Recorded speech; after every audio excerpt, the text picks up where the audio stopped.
Efesios 5, 18. En esta versión que tengo acá, que es la Reina Valera, dice, no os embriaguéis con vino, en lo cual hay disolución. Antes bien, sed llenos del Espíritu. Y en la Nueva Traducción Viviente, dice el versículo 18, Nueva Traducción Viviente, no se emborrachen con vino, porque eso les arruinará la vida. En cambio, sean llenos del Espíritu Santo.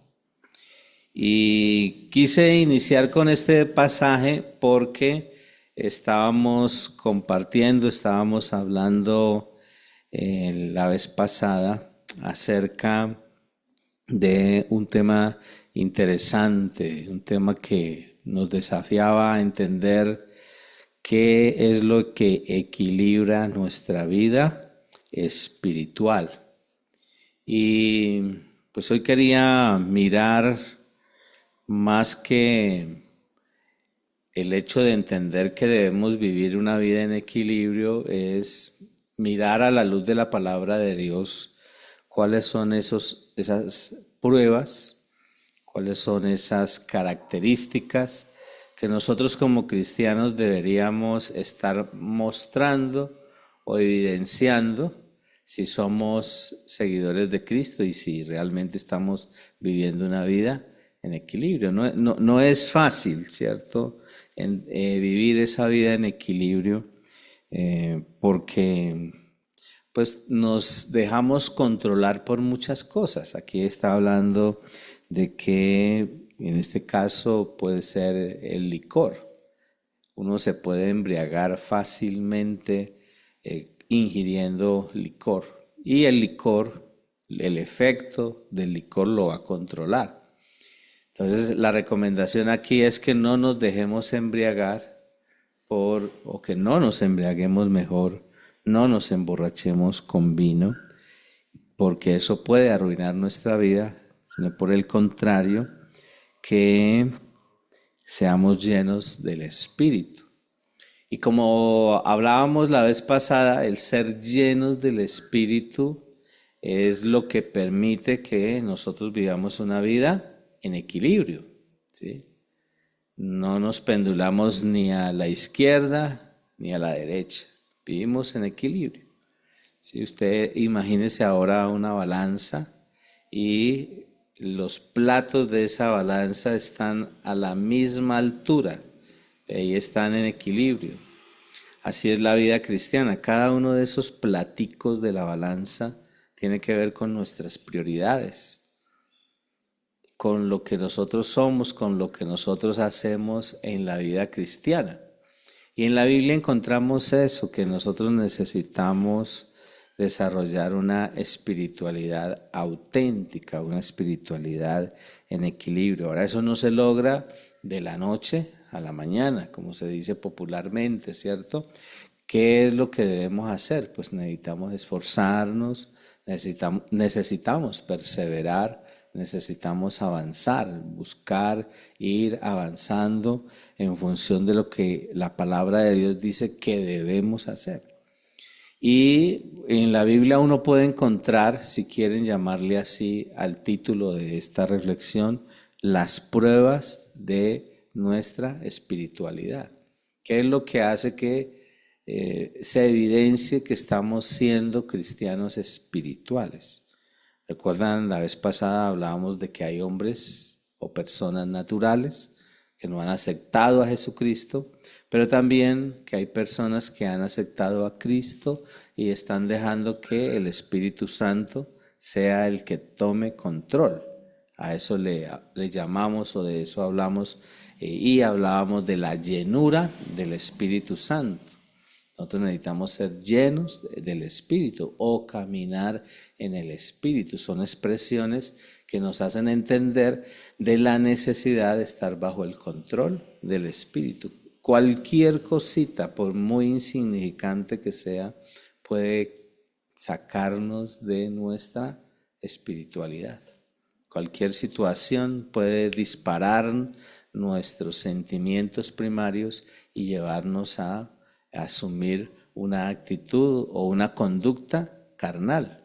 Entonces tenemos personas naturales que no han aceptado a Cristo, pero tenemos también personas que han aceptado a Jesucristo en su vida, han experimentado la llenura del Espíritu Santo, el control del Espíritu Santo, pero las personas en el ir caminando en la vida cristiana se apartan de dejar que Dios sea el que tome el control y dejan que su naturaleza humana sea la que tome control y por ende pues viven en carnalidad o vivimos, porque eso a mí me pasa, ¿no? Yo cada rato tengo que volver otra vez a conectarme, enchufarme, porque cualquier pensamiento, cualquier deseo, cualquier actitud, ¡rum!, altera mi equilibrio, el equilibrio de mi vida espiritual. Entonces hay evidencias.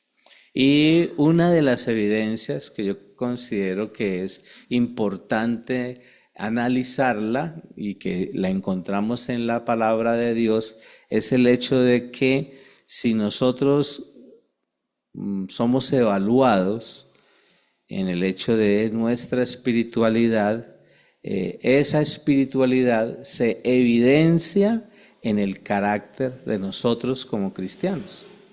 Entonces, el carácter nuestro, cómo es nuestra manera de ser, cómo es nuestra manera de actuar.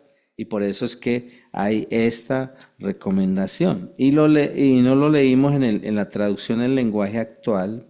Y ahí también dice, en la traducción en lenguaje actual, el versículo 18 dice, no se emborrachen, pues perderán el control de sus actos, más bien permitan que sea el Espíritu Santo quien los llene y los controle.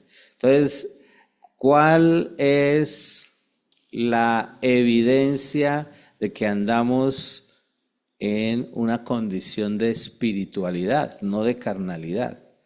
Que haya llenura y que haya control del Espíritu Santo. A eso somos llamados, ¿no? Llenura y control del Espíritu Santo. Y ese es el énfasis que encontramos allí en la Biblia, control del Espíritu. Quien controla nuestra vida, pues nos va a ayudar a reflejar el carácter de Cristo, porque la evidencia de que estamos desarrollando una vida espiritual acorde a lo que Dios quiere o dice en su palabra es reflejar el carácter de Cristo en nuestra vida. Ahora, el Espíritu Santo, quien vive, quien mora en nosotros, porque somos templo del Espíritu Santo, el Espíritu Santo, Él ha venido con una función muy importante y la función del Espíritu Santo es glorificar a Cristo, o sea, dar evidencia de quién es Jesucristo. Y si el Espíritu Santo está en mí, pues por ende yo debo reflejar el carácter de Cristo. En el Evangelio de Juan, si me acompañan a otro pasaje, allí en el Evangelio de Juan, en el capítulo 16, en el versículo 14, dice la palabra del Señor, también les hará saber, hablando del Espíritu Santo, dice, también les hará saber todo acerca de mí y así me honrará. O sea, quien muestra el carácter de Cristo a través de la vida de cada uno de nosotros como seguidores de Jesucristo es el Espíritu Santo. Entonces, con más razón, y por eso es que nosotros tenemos que tener conciencia de la necesidad de la llenura y del control del Espíritu Santo en nuestras vidas. En eso debemos trabajar, ¿sí? Como cuando uno va al gimnasio, ¿no? Uno va al gimnasio y le dice al profe, el profe siempre que llegamos al gimnasio y dice, bueno, para hoy ¿qué tenemos? ¿Cierto? que vamos a trabajar. Entonces uno le dice, nosotros que somos apenas primíparos, ¿sí? Le decimos, no, la vez pasada trabajamos pierna, ahora vamos a trabajar la parte superior. Entonces le dice, ¿qué debe uno hacer? ¿Sí? Y nosotros estamos llamados a reflejar lo que tenemos de Dios, de lo que Dios ha impregnado en la vida de cada uno de nosotros. Y como cristianos, y específicamente como cristianos espirituales, nosotros debemos manifestar a Cristo a través de nuestro carácter y en las acciones que nosotros hacemos. Ahora, cuando uno se evalúa, se rasca uno la cabeza y dice, yo cada rato la embarro, ¿cierto? Cada rato cometo errores. A mí me pasa, ¿no? Mi temperamento se me dispara rapidito, ¿sí? Y entonces pongo cara de revólver, ¿ya? Levanto la ceja, ¿no? ¿Sí? Pero entiendo que yo soy llamado a manifestar a Cristo en el carácter y en las acciones. En otras palabras, yo debo mostrar, debo desplegar, yo debo manifestar el carácter de Cristo a través de lo que yo pienso, de lo que yo deseo y de lo que yo hago.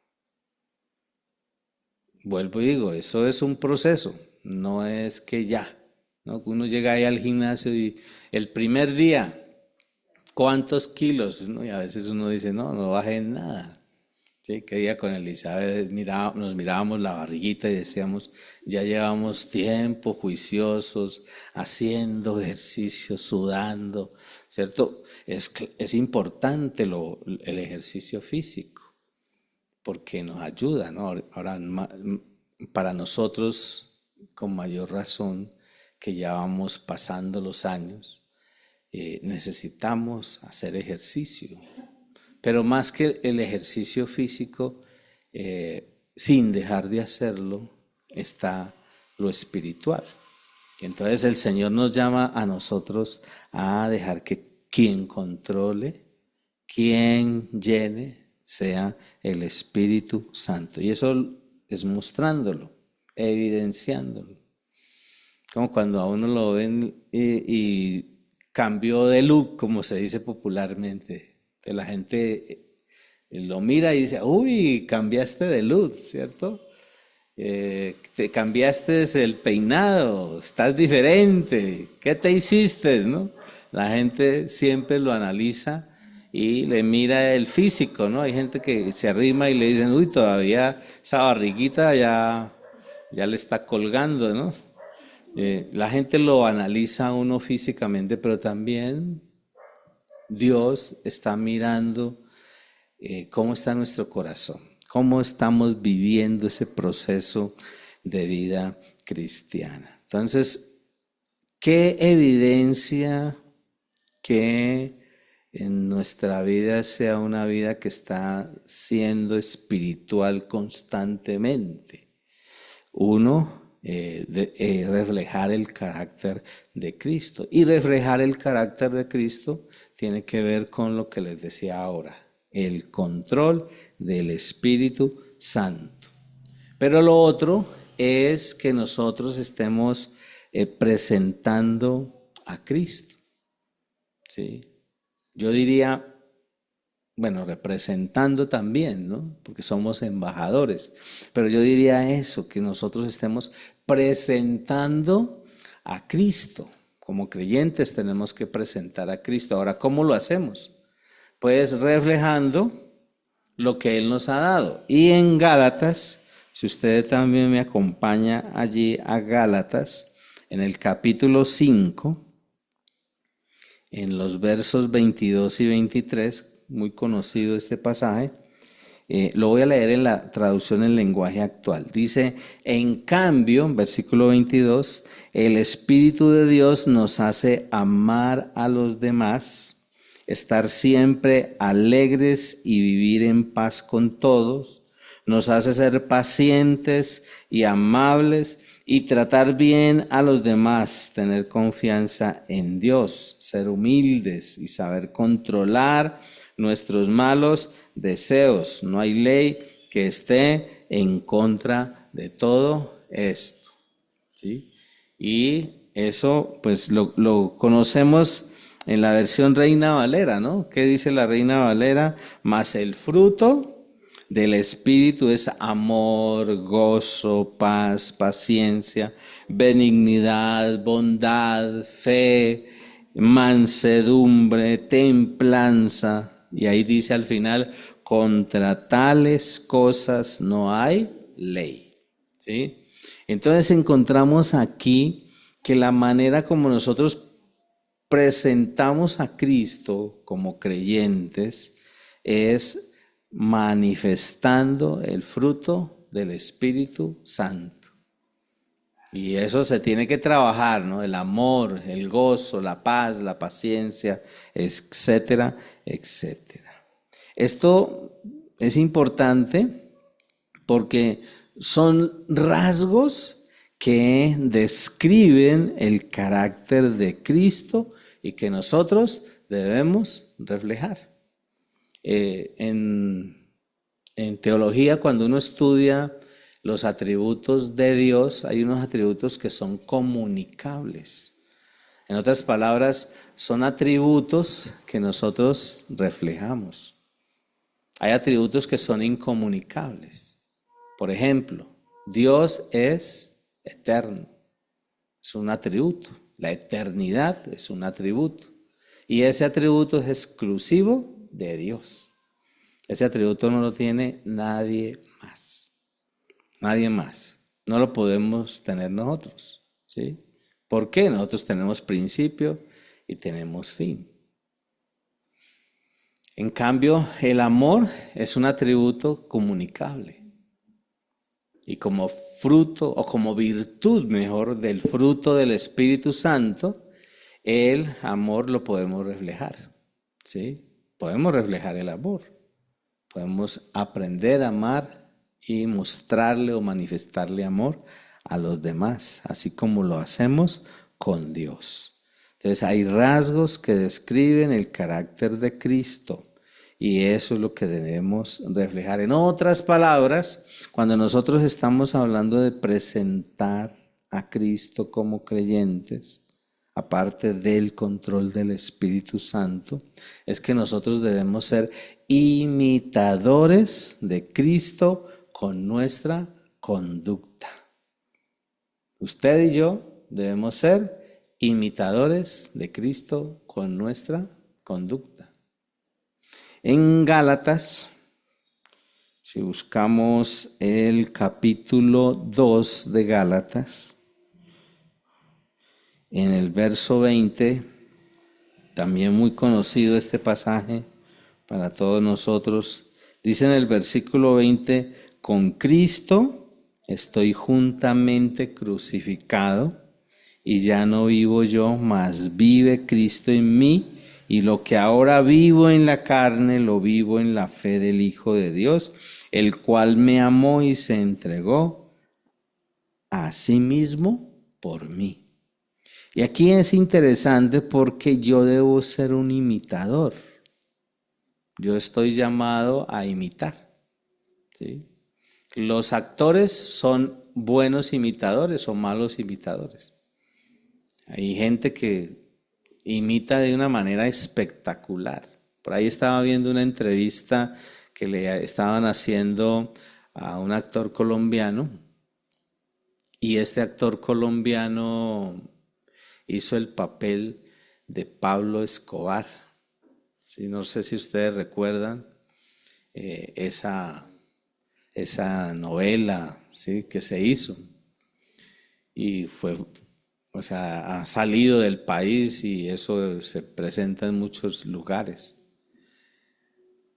Y producto de hacer esa imitación le llovieron trabajos impresionantes, decía él, para hacer cosas o hacer papeles de malo, ¿sí? Y él dice, yo no, me fastidió haber hecho ese papel, porque todo lo que tenía que hacer, ¿no? Y imitar la maldad de una persona, ¿no? Lo malo, la forma de ser de una persona, y lo hizo de una manera excelente. O sea, cuando uno lo ve desde el tema del arte, ¿cierto? De la representación, lo hizo excelente. ¿Sí? Y nosotros podemos ser excelentes imitadores haciendo lo malo. ¿Sí? Ayer nos compartían en medio de uno de los temas, nos compartían de la película, creo que es The Chosen, si no estoy mal, en The Chosen, esta serie que está estrenando un nuevo capítulo, se hablaba de, ¿quién era? De Barrabás, se me olvidó, pero era un personaje que hacía de malo. Y lo tremendo es que después de que termina de hacer su escena, cae de rodillas llorando por el impacto que le generó entender toda la escena de cómo sufrió Jesús y cómo él participó en eso, ¿sí? Cómo cómo la gente lo escoge a él, ¿sí? Y rechaza a Jesús. Y él acepta a Jesucristo, se convierte a Cristo. Entonces miren que nosotros somos llamados, como dice aquí, a imitar a Jesucristo. Leyéndolo este pasaje en otra versión, en la traducción en lenguaje actual, dice en el verso 20, Gálatas 2:20, dice, en realidad también yo he muerto en la cruz junto con Jesucristo, y ya no soy yo el que vive, sino que es Jesucristo el que vive en mí, y ahora vivo gracias a mi confianza en el Hijo de Dios, porque Él me amó y quiso morir para salvarme. Entonces yo soy llamado a ser imitador. Ahora, el imitar, pero también el dejar que Él viva en mí. La única manera y la única posibilidad para yo reflejar el carácter de Jesucristo es esa, que yo haga lo que Él hizo, de la manera como Él lo hizo, pero dejando que Él viva en mí, ¿sí? Dejando que Él viva en mí. De lo contrario es complicado. O sea, no podría lograrlo. O sea, Dios tiene que estar en mí, Dios tiene que estar gobernando mi vida. Y como dice allí ese verso en la Reina Valera, con Cristo estoy juntamente crucificado y ya no vivo yo, mas vive Cristo en mí.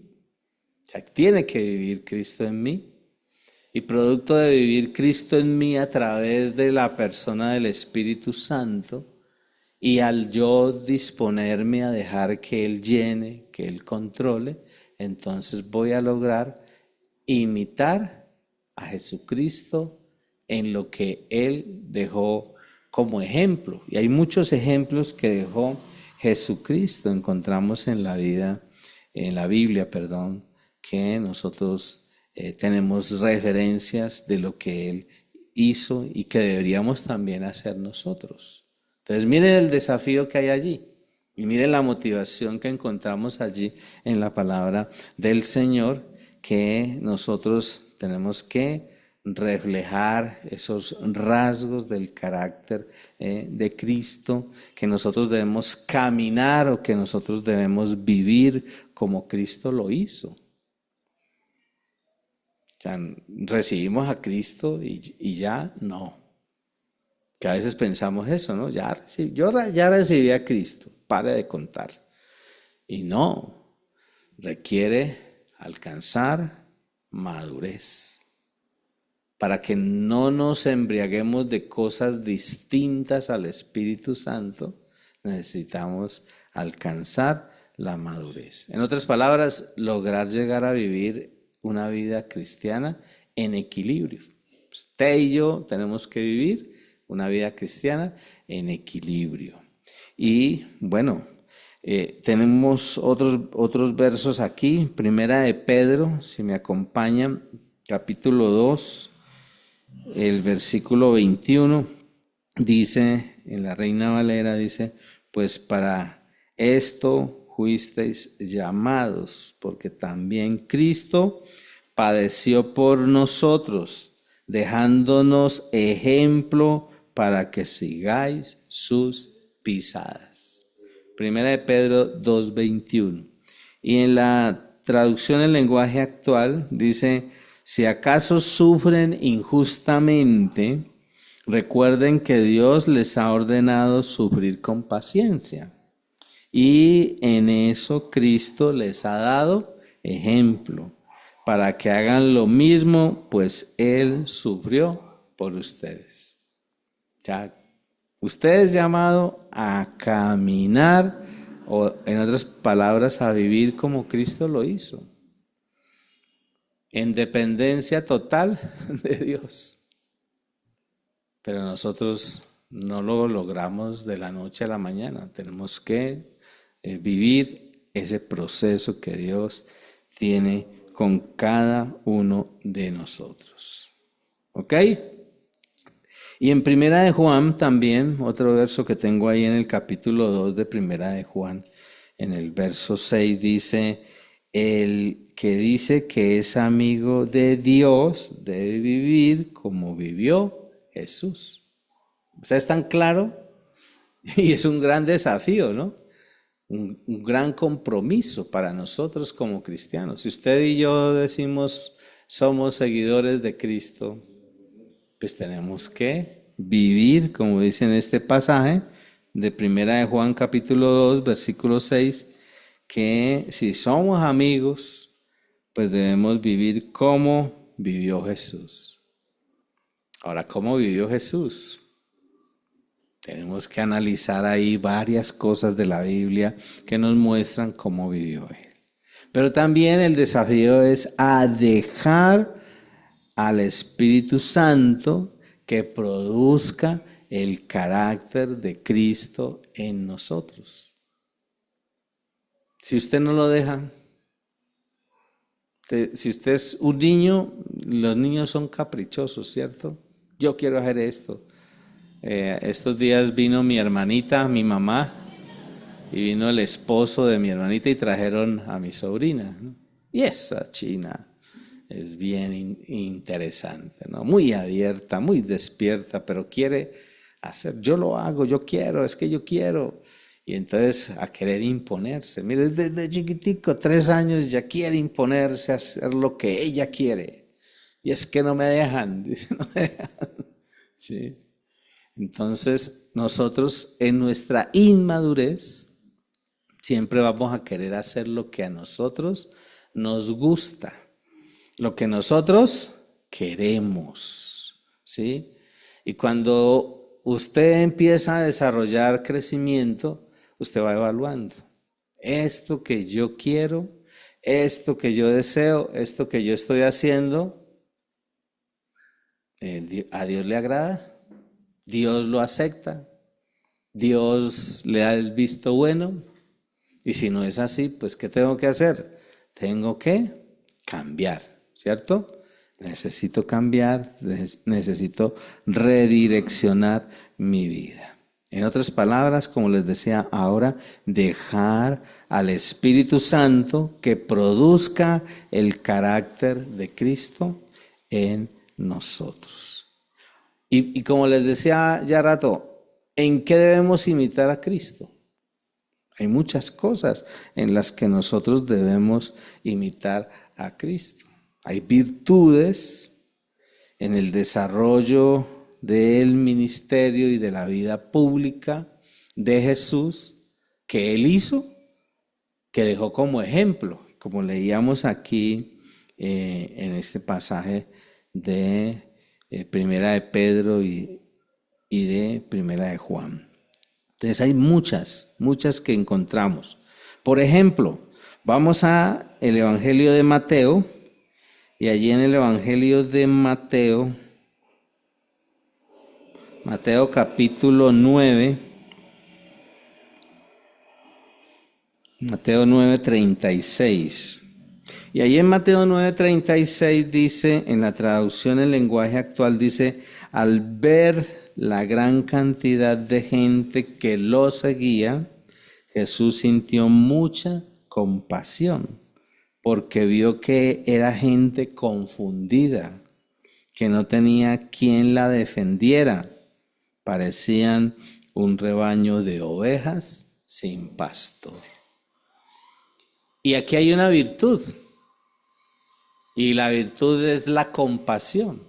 Entonces, si nosotros queremos imitar a Cristo, creo que una de las virtudes en las que debemos trabajar es en el desarrollar compasión por la gente. Hay un ministerio que se llama así, compasión. ¿Y qué hace ese ministerio? Ve necesidad en la gente y va y ayuda. Va y sirve. Va y extiende la mano. Y nosotros deberíamos hacer como hizo Jesús. Tuvo compasión, dice en este verso, que al ver la gran cantidad de gente que le seguía, Jesús sintió compasión. Y nosotros también deberíamos hacer así, ser compasivos. Esa es una característica. En el capítulo 14 de Mateo, capítulo 14, versículo 14, también dice allí, hablando de Jesús, cuando Jesús le da de comer a mucha gente, dice, Jesús bajó de la barca y vio que allí había una gran cantidad de gente. Entonces tuvo compasión de ellos y sanó a todos los que estaban enfermos. Mire que la compasión no solamente es que pesar por esa gente que está allá, que parecen ovejas sin un pastor, ¿sí? Porque uno puede decir, ¿no? A uno le da tristeza, le da agobio, le da dolor. Miren lo que pasó en Mondomo, ¿sí? Miren lo que pasó ahí en La Plata, Huila. Estaban celebrando una familia bien chévere, bien tranquilos, y una moto explotó, una motobomba, y murieron 2 personas de una familia. A uno le da dolor, ¿cierto? Y más dolor cuando uno ve a estos grupos justificando, ¿no? O sea, no tenemos la libertad de ir por cualquier lugar, de estar en cualquier lugar. Ellos mismos andan diciendo que esos son escudos humanos que está poniendo el gobierno. O sea, un lenguaje tremendo. Bueno, no entremos por ahí porque me enerva el corazón. ¿Sí? La falta de seguridad, ¿no? Y esa es una responsabilidad del gobierno. ¿Para qué está el gobierno? El gobierno está para empuñar la espada. Eso dice la Biblia. ¿Sí? Y para darnos libertad, para darnos seguridad y para hacer respetar la propiedad privada. Para eso está, no está para nada más. Lo demás es porque nosotros en nuestra ignorancia se lo hemos cedido, pero no debe ser así. Entonces, cuando el Señor vio esa realidad de esas personas, tuvo compasión. Nosotros también tenemos que desarrollar compasión. Y en el capítulo 15, allí mismo en Mateo, en el versículo 32, capítulo 15, 32, lo dice. Jesús llamó a sus discípulos y les dijo, siento compasión de toda esta gente. Ya han estado conmigo 3 días y no tienen comida. No quiero que se vayan sin comer, pues podrían desmayarse en el camino. Ya uno tener un lógica, ¿no? Si la gente está reunida en un lugar y llevan 3 días en ese lugar, uno tiene que decir, bueno, miremos a ver qué hacemos, ¿cierto? Hagamos una vaca. ¿Quién tiene algo? No, que yo tengo yucas, que yo tengo plátano. Bueno, y preparar allí, preparar alguna cosa, ¿cierto? Y ayudar. Uno cuando va al campo, ¿no? En el campo, los campesinos, uno ve esas acciones, ¿no? Tan interesantes que si se necesita hacer una labor comunitaria, unos se dedican a trabajar en esa labor y otros grupos, y en especial las mujeres, se dedican a cocinar para que los que están trabajando puedan tener algo de comer. Que la comida le da a uno energía y entonces uno con un buen pedazo de pernil allí, ¿cierto? De gallina muerta, ¿sí? Pues le da ganas de seguir avanzando. Entonces hay virtudes, ¿sí? Esas virtudes, y esta es una. La otra que encuentro yo es el amor por la gente. Allí también en Mateo, pero en el capítulo 10 de Mateo, en el versículo 21, dice la palabra del Señor: entre hermanos se traicionarán unos a otros, cada uno entregará al otro para que lo maten. Los padres traicionarán a sus hijos y los hijos atacarán a sus padres y los matarán. Y es una realidad, ¿no? El odio, la falta de amor. Y Jesús está reclamando eso, ¿no? Que nosotros deberíamos mostrar, manifestar amor, ¿sí? Y leamos Marcos, creo que leí mal ese pasaje, es Marcos capítulo 10, en donde enfatiza lo del amor. Marcos capítulo 10, versículos 21, dice: Jesús lo miró con amor y le dijo: solo te falta hacer una cosa, ve y vende todo lo que tienes y reparte ese dinero entre los pobres, así Dios te dará un gran premio en el cielo. Después de eso, ven y conviértete en uno de mis seguidores. Y me encanta porque Dios muestra amor. Y nosotros debemos mostrar amor aún con la gente que de pronto ni siquiera quiere seguir al Señor, ¿sí?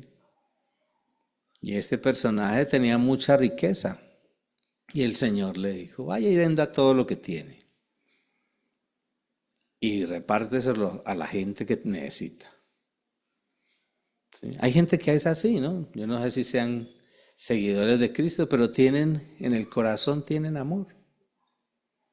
Yo me acuerdo de una experiencia que nos contaba María Imelda cuando se le quemó la casita.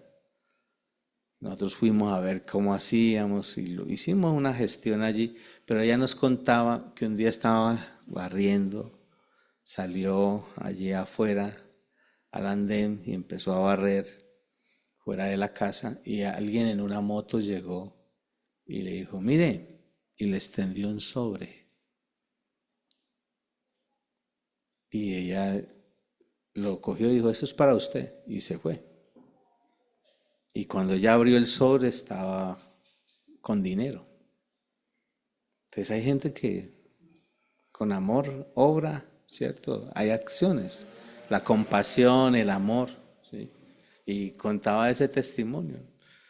Nosotros, qué día estábamos visitando a alguien y nos acordábamos de las situaciones difíciles por las que hemos pasado y hemos recibido el amor de mucha gente. ¿Sí? Nosotros hemos tenido momentos donde no ha habido absolutamente nada en la nevera y oramos: Señor, bueno, tú te encargarás de proveer. Y al rato, y llegaba la provisión. Entonces uno ve la manifestación del amor en toda su magnitud. Entonces, otra característica allí, otra virtud con la que podemos imitar a Cristo, aparte de la compasión, es el amor. En Lucas 19, ahí en Lucas capítulo 19, en el versículo 41. Lucas 19:41 dice, cuando Jesús estuvo cerca de Jerusalén, vio la ciudad y lloró. Y uno ve que hay compasión, ¿cierto? Amor por la gente. ¿Por qué lloraba el Señor? Bueno, mucha gente ha discutido respecto a eso, pero yo creo que era el amor del Señor viendo a la gente perdiéndose, ¿sí? La gente se está perdiendo y a veces nosotros nos quedamos callados. Por eso si nos dan la oportunidad, de una, no se ponga a voltear, ¿sí? Hace unos días vino un chico a pedir orientación y lo primero que yo hice, en medio de tu realidad, mira, lo importante es esto, Dios te ama, el hombre es pecador, Jesucristo hizo una obra extraordinaria y usted tiene que aceptarlo. Y si lo acepta, usted va a empezar a ver un proceso de cambio, de transformación en su manera de pensar, en su manera de vivir. Y ahí va, en su proceso. Así nos ha pasado a todos nosotros, ¿sí o no? Nos ha pasado a cada uno de nosotros. Entonces debemos nosotros hacerlo. Él ofreció ayuda antes de que se lo pidieran. Encontramos a Jesús haciendo eso. No está esperando que la gente le diga, no me dijo nada, entonces no. No, uno tiene que anticiparse. Jesús lo hizo en Marcos, en el Evangelio de Marcos, en el capítulo 8, en el versículo 7 dice, como también tenían unos cuantos pedacitos, Jesús dio gracias y mandó que los repartieran. Y bueno, hizo un milagro. ¿Sí? La multiplicación que nos muestra la palabra del Señor. En Lucas, busquemos otra referencia, capítulo 13, el versículo 12, dice, cuando Jesús la vio, la llamó y le dijo, mujer, quedas libre de tu enfermedad. Mira que ya no se acercó a decirle, sáneme, ¿cierto? Sino que él la vio, ¿sí? Lucas 13. Versículo 12. Dice, cuando Jesús la vio, la llamó y le dijo, mujer, quedas libre de tu enfermedad. Entonces el Señor se anticipaba. Y uno tiene que orar por eso, ¿no? Y mire que el Señor le pone a uno. Y uno se pone a orar y el Señor le muestra a personas. Y Elizabeth dice, estoy orando por esta persona y estoy inquieto. Y yo le digo, llámela. Y preciso. Le llama a la persona y la persona dice, estoy necesitada de oración o de un consejo. ¿Qué dice? ¿Qué hago? Mire esta situación. Entonces Dios obra en medio de nosotros. Y el otro, que no quiero que lo dejemos allí, en Juan, en el Evangelio de Juan, en el capítulo 5, en el versículo 6. Juan 5, 6 dice, cuando Jesús lo vio allí acostado y se enteró de cuánto tiempo había estado enfermo, le preguntó, ¿quieres que Dios te sane? Tremendo, ¿no? Pues miren que a uno, ¿qué le cuesta? Si uno ve a una persona enferma, nosotros nos hemos encontrado con gente así, ¿no? Que uno va por la calle, de pronto alguien por allá, ay, como que le dio una maluquera a alguien. Y no es cristiana, o no sé si la persona sea cristiana, ¿no? Y nos hemos acercado, ¿en qué le puedo ayudar? Que no, que es que yo sufro de tal cosa. Nos permite orar y nosotros oramos, ¿sí? Ya la obra, ¿quién la hace? La obra la hace Dios, ¿sí? Pero yo tengo que ejercitar lo que Dios me ha dado. Tengo que ejercitar la fe, tengo que ejercitar los dones. las capacidades que Dios me ha dado. Eso es una manera como yo reflejo que estoy viviendo en equilibrio esa vida espiritual. Jesús buscaba a la gente para llevarles el evangelio. Jesús le servía a la gente en sus necesidades físicas, en sus necesidades espirituales. Él hacía un ministerio de bendición para la gente. Nosotros también podemos ser de bendición para otras personas, llevándoles el mensaje. Eso es lo elemental. Ahora también podemos llevarles alguna ayuda, ¿cierto?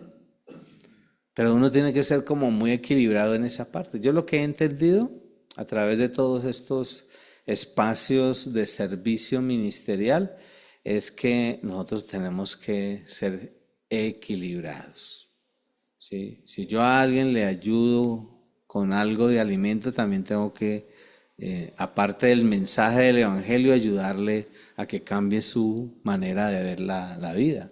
Porque si no, hay personas que se quedan esperanzados que otros le ayudan. En una de esas materias que yo estudié cuando estaba haciendo mi carrera de teología, nos contaba uno de los profesores que en un lugar, no sé si fue en la China, no recuerdo bien, iban a llevarle el evangelio a un grupo, a una aldea, y la gente se reunía, y iban y le llevaban, y con el evangelio llevaban comida. Entonces eso era así, hasta que un día llegaron, hicieron la reunión, pero no llevaron nada. Bueno, volvieron nuevamente y cuando volvieron ya la gente no volvió. ¿Sí? Y entonces ellos fueron a buscar a la gente a la casa. Sin arroz no hay aleluya. Y fue la respuesta de la gente. Sin arroz no hay aleluya. Entonces miren qué importante el equilibrio, ¿no? El equilibrio entre el asistencialismo que a veces uno hace, ahora debe ser puntual, y el equilibrio entre el servicio social. El servicio social tiene que estar enmarcado en el propósito de sembrar el evangelio. Ahora, uno siembra el evangelio no necesariamente esperando que toda la gente llegue a nuestra congregación. Ahora, en el caso nuestro, nosotros tenemos esa visión. Nosotros tenemos la visión de sembrar el evangelio en un lugar y abrir allí un ministerio, ¿sí? Y desarrollar allí un grupo de hombres y mujeres, líderes, que se encarguen de ese ministerio y lo proyecten para llegar a muchas más personas. Se puede hacer a través del trabajo social. Se puede. Pero no tiene que ser 100% el trabajo social todo el tiempo. Tiene que haber equilibrio, ¿sí? Entonces, todos estos proyectos sociales que hay donde nosotros, prioritariamente nosotros aprendemos algún arte para generar proyección, productividad. Porque uno tiene que diversificar. ¿Qué están haciendo, por ejemplo, los bancos hoy? Ante lo que viene en un futuro cercano, donde ya no va a haber el papel o el dinero fiat, el dinero físico. ¿Qué están haciendo los bancos? Están metiendo a toda la gente a el manejo virtual de los recursos. Entonces uno hace el contrato, ¿no? Yo voy a trabajar con usted, usted me dice, yo le pago tanto y yo se lo consigno allí a su cuenta. Y cuando usted ya recibe el dinero, va allí al supermercado y entonces el del supermercado ya le dice, vale tanto, pero entonces métamelo aquí mándemelo al Nequi o mándemelo a la cuenta tal, ¿sí? Y entonces ya empieza a escasear el dinero físico. De pronto para nosotros acá es más lento, pero ya en Europa Entonces le preguntan ahí a Gladys, en Europa ya eso está cogiendo una fuerza impresionante.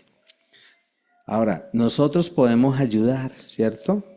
Y como nos muestra aquí, desarrollando compasión, desarrollando amor, ofreciendo ayuda antes de que la gente lo pida, sirviéndole a la gente con las necesidades que tienen las personas, buscando a la gente para llevarle el evangelio, desarrollando ese ministerio que Dios quiere que el ministerio de cada uno de nosotros sea un ministerio de bendición, e enfocarnos nosotros en la palabra, en la comunión, en la guía del Espíritu Santo, en la oración.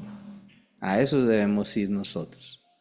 Y eso debemos estar haciendo. Si queremos evidenciar que vivimos una vida espiritual en el equilibrio que Dios dice en su palabra, en la llenura y el control, que es el énfasis que hemos estado dando, ¿qué debemos hacer? ¿Qué debemos hacer? Pues control del Espíritu Santo, mostrar a Jesucristo imitándolo, pero imitándolo con las diferentes virtudes que Él desarrolló.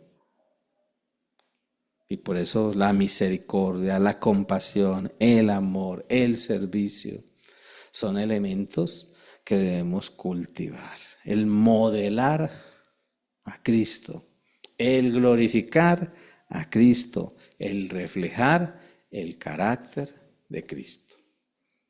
Y vamos a dejar allí porque son varias pruebas y esta es una. Estamos hablando de una, el reflejo del carácter de Cristo. Es una forma como evidenciamos que realmente estamos caminando hacia la madurez, que no nos estamos quedando como niños. ¿Se imagina usted con 5, 10, 15, 20 años de vida cristiana, pero como niño en la vida cristiana? No, a eso no nos ha llamado el Señor. Entonces pongámonos de pie, por favor. Pongámonos de pie y vamos a darle gracias al Señor por este momento. Padre, muchas gracias por este tiempo. Te bendecimos, te adoramos, te exaltamos, te glorificamos, te honramos como ese Dios bueno, como ese Dios nuestro, como ese Dios maravilloso, misericordioso y bondadoso que tú eres, Señor.